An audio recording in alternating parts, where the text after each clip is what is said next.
Hello everyone, today I will show you how to display weekday from a date in Google Sheets. And here's how it is done. Number 1. Show the full weekday name. Example, Monday, Tuesday, Friday.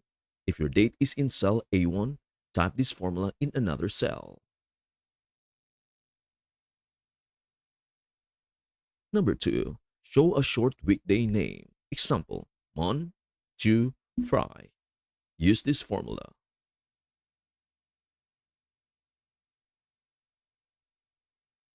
Number 3. Show the weekday as a number, 1 to 7.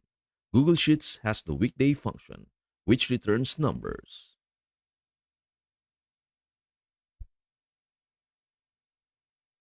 And that's everything you need to know about how to display weekday from a date in Google Sheets.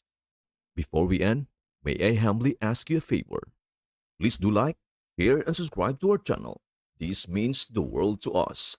Thank you so much for watching. We hope to see you in our next video.